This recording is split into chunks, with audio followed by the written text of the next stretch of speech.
The jury's voting for the divine punishment of Twilight of the Gods begins. Everyone seeks God in times of crisis. Whether it was Jesus or Buddha, Odin, Shiva, Mazda 1, Allah, sometimes even their own ancestors. Whatever it is, they think of the God they usually worship and wish for salvation. But what if that God himself is in crisis? Who should he look for then? The votes are being counted. The votes are being counted. Counting is complete. The results will now be announced. The result of the voting is... Splash! The sound of waves crashing heavily could be heard. Thanks to this, Twilight of the Gods was able to break free from his haziness. Where am I? He narrowed his eyes slightly at the unfamiliar sight. A gloomy gray sky, a swarthy flowing river, a dull sandy beach. And a ferry sailing down the river. I've never seen anything like it before. What? Didn't I die? No, the expression, cease to exist, would have been better suited. After all, death is a word reserved solely for mortals. My divinity, divine status, faith, and divine authority. All were forcibly exacerbated. My divinity has been cut off, and divine authority has also disappeared. So how is my sanity still intact? I've been trying to open the system window for a while but have got only this message. Cannot open the window. Cannot open the window. This is a world where system cannot function. Please contact the administrator for more details. Or, you have insufficient authority. The same messages were shown repeatedly. To this day, the window that he had been with all along did not open. It was a bit frustrating. For now, he started to think about what to do next. Someone's coming. A ferry suddenly appeared from the middle of the river, making its way closer to him. The ferry then gently docked nearby. The ferryman wore a straw hat, while the other was a middle-aged man in a fancy robe. Twilight of the Gods. Li Changxian, right? For a moment, the eyes of Twilight of the Gods widened. Li Changxian. It was his real name, something he'd buried in his heart long ago. Father, Li Zhoumyang, and mother, So Yuha. Born on December 25, 2001 on planet Earth's Korea. Your name means kindness and bright skylight. As the middle-aged man read the contents of the notebook one after another, Twilight of the Gods' face gradually lost its emotion.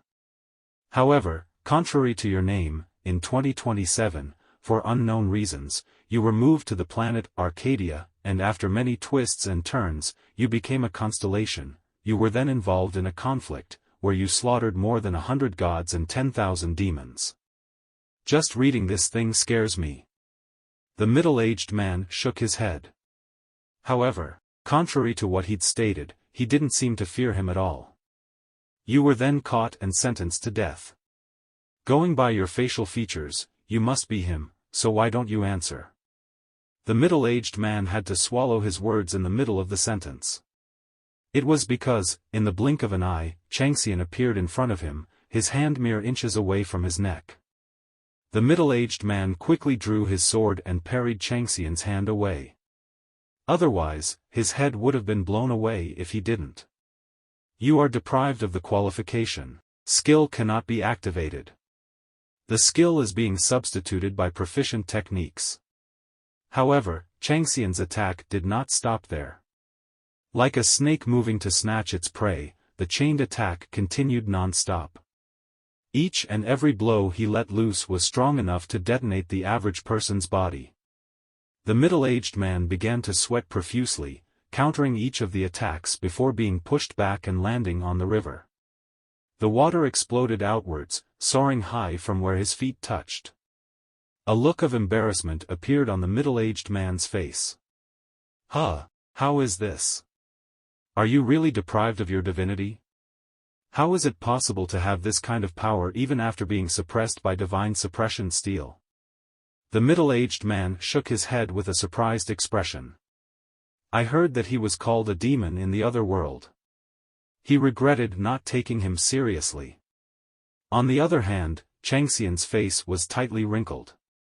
The moment he moved a few steps to catch him, a familiar-looking restraining chain appeared and suppressed him. He knew very well what it was. I was detained against my will, and I can't break free. Divine suppression steel. A restraint that lowers a god to even below the average mortal the moment it comes into contact, regardless of how powerful the god in question was. He wore it while he was on trial too. I didn't see it, so I thought I had been released already. In truth, however, it was only invisible.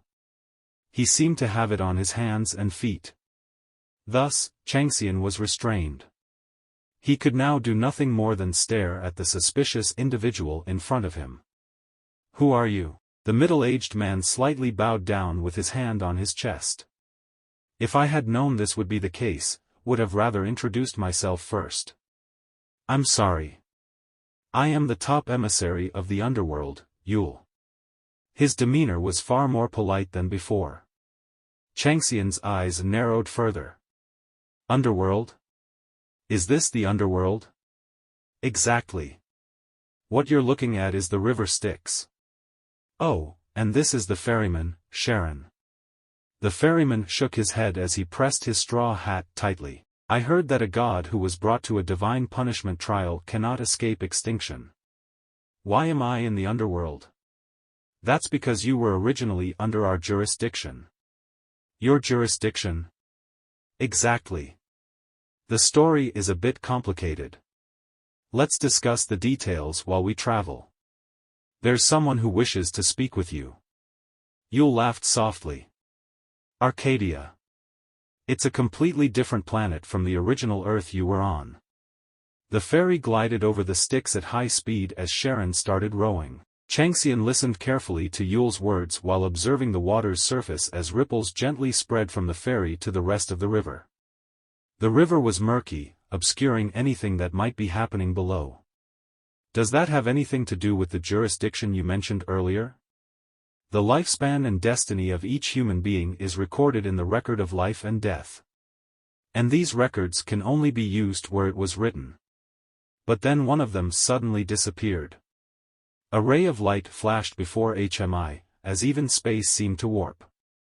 And then, the system window that always filled one side of my retina appeared. It would be disastrous if even one of those pieces disappeared. "I've tried my best to find you. But you went to a strange place." "You mean Arcadia?" "Yeah, it was crazy. I thought you'd only live a bit longer than the average mortal, but who would have guessed that you would turn into a god?"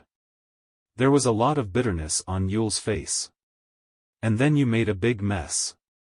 We had to give them quite a lot in exchange for bringing you back here." The numerous twists and turns that he had to go through passed through Changxian's mind.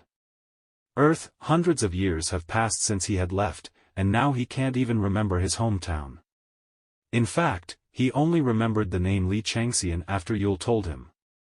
As such, he didn't have any affection for Earth and those living on it, so why were they looking for him?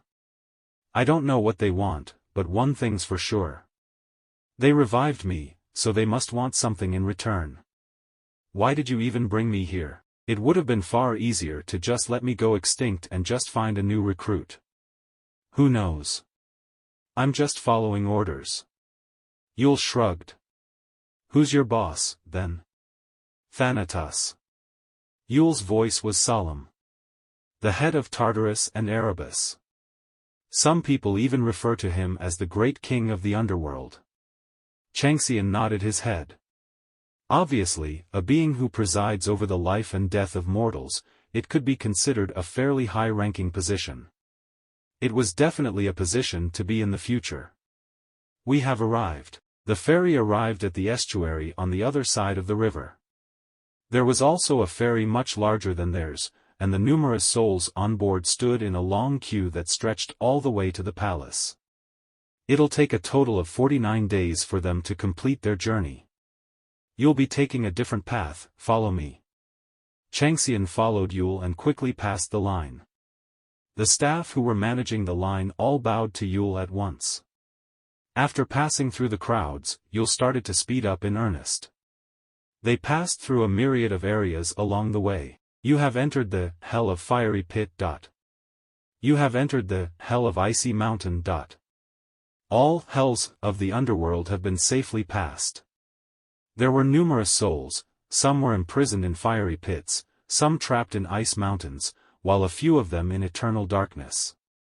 Most of them were ordinary souls, but occasionally, some with divinity could be seen.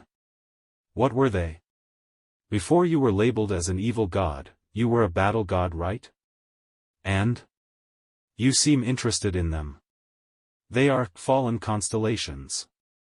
Fallen constellations? Changxian tilted his head. It was the first time he'd heard of this term. Constellations were above that of ordinary gods. It referred to beings that beautifully embroiders the sky. However, if they fell from such a high level, they would often choose extinction, but there were very few cases where they remained like that. The task of Tartarus is not merely to judge the sins of the dead. Then? We also have the job of sealing demonic or evil gods who have plunged the world into ruins. Changxian's eyes widened slightly. I've never heard of such a thing. That's the way it is. Who would talk about such things in heaven, more so if their status decreases as a result? Those with lesser sins and those who are at the end of their sentences are subjected to manual labor. Of course, the current situation is not that simple.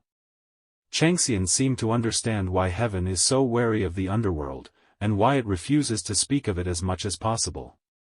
And here I thought I would be able to handle myself here. This is it. At long last, they finally arrived at their destination. In front of them was a castle so large it seemed to touch the sky. Passing through the dark red painted gate, and passing the bureaucrats busily coming and going, we arrived at the heart of the palace. Under the order of His Majesty, I, top emissary Yule, have successfully escorted Twilight of the Gods safely to the palace. Enter. With a deep echo, the main gate of the palace's heart opened, as a strong wind blew. Changxian's expression hardened unconsciously. There is a ferocious tempest of energy here. I knew that he was powerful, but I'd never considered it to be like this. Wouldn't he be at the top of the constellations? The thick darkness swayed loudly, threatening to swallow him at any moment. Eyes in the darkness observes you from within. Death. The power that all living things, even the gods, naturally feared. And at this moment, it bared its vicious teeth in front of him. Even at his full strength, it would be hard to guarantee any form of victory. Ba-dump. Ba-dump. This is gonna be fun. For the first time since Changsun entered the underworld, his heart began to beat with excitement.